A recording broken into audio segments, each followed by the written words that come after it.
On March 7, 2025, at 12:08 p.m., officers were dispatched to the 1100 block of South 12th Street in response to a 911 text referencing an individual in a white Chevy Equinox. The caller indicated that the person was possibly under the influence and or may be experiencing a mental health issue. The texter later indicated the suspect was escalating in her behavior.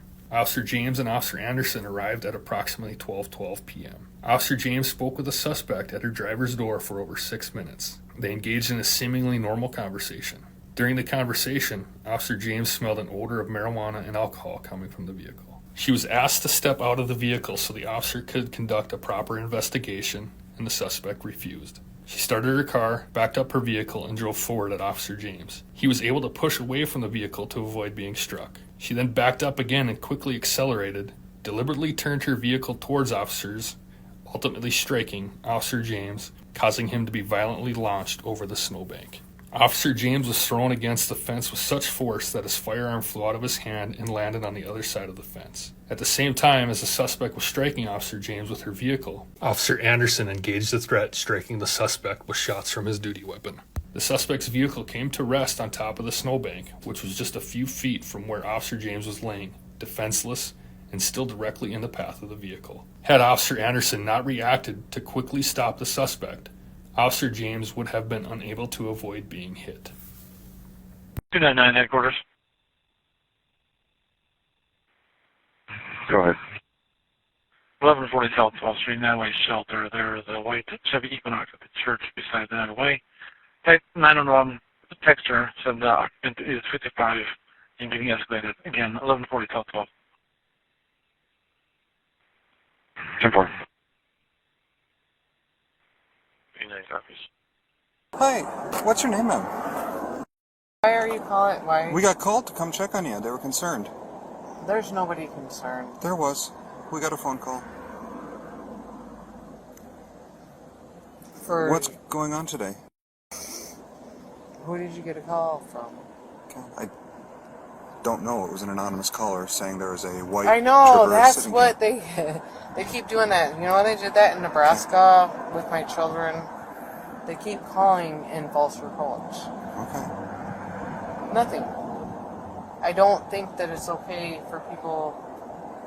I can't help it that people call, and it's my job to come respond when we have a call in, to come check on people. Okay. Now my concern is coming out of my everybody, concern. Your concern is you know everybody that My I'm dealing with. concern is that the car smells heavily of marijuana.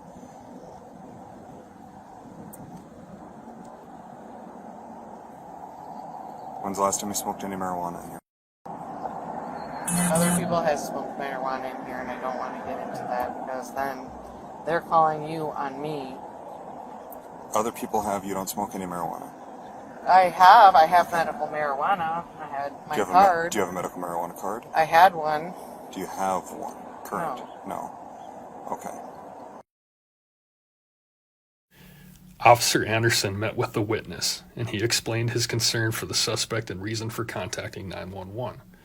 This included his fear that the suspect was going to run him over with her car. And so as soon as I heard that, I put two and two together, like, just peeping, like, hearing the, you know how you turn it in the gravel scratches? Yeah, I heard that. And then that's when I kind of sped walked to the truck in case she was to ram it. It'd be the truck, not me. So I sped walked to it, and then she rolled her window down. She was like, no, just start screaming. I was like, hey, calm down, calm down. She started getting into people owe her money, and her dad owns an oil refinery, and all types of crazy stuff while she has in the drive. So I'm trying to be low key, because like this is all happening within minutes of each other. I'm talking to her, I'm just trying to keep her talking, you see what I'm saying, until y'all get here.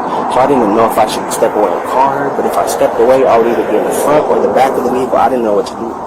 My son's right there in the car. I didn't want her to back up and then ram into the back of the vehicle. For sure. So I just texted you. So Have you step outside of the vehicle here? No, you're not. Turn off the car. Turn off the car. No, you're not. 299. She's fleeing. Get out of the car! Get out of the car! Get out of the car! Now! 299. She almost struck me. Get out of the car!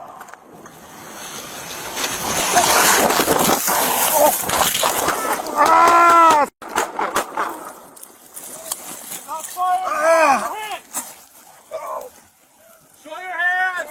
Give me Metro, she struck me. Shots fired.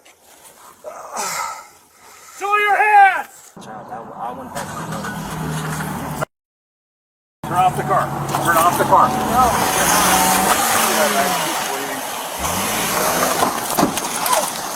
Get out of the car! Get out of the car! Get out of the car! Now!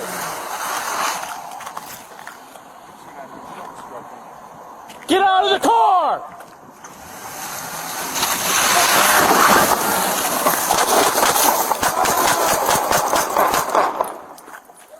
Shots fired! Officer hit! Show your hands! Shots fired. Show your hands! Show your hands! Back up! No, back up! Show me your hands!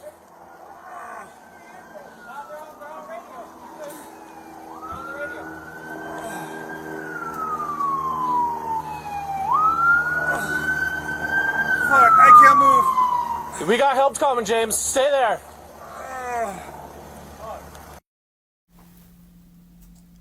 Officer James sustained injuries to his head, hands, and leg after being hit by the front of the vehicle and launched into the air. His head landed partially under the fence. He was transported from the scene to the hospital and was released later in the day. The suspect was shot and pronounced dead at the hospital. We feel the officer's actions in this case were appropriate and followed federal, state, local law, and Bismarck Police Department policy. Officer Anderson has been cleared for full duty and will be taken off restricted duty. Officer James's injuries will require a lengthy recovery. He is expected to return to duty after he is healed.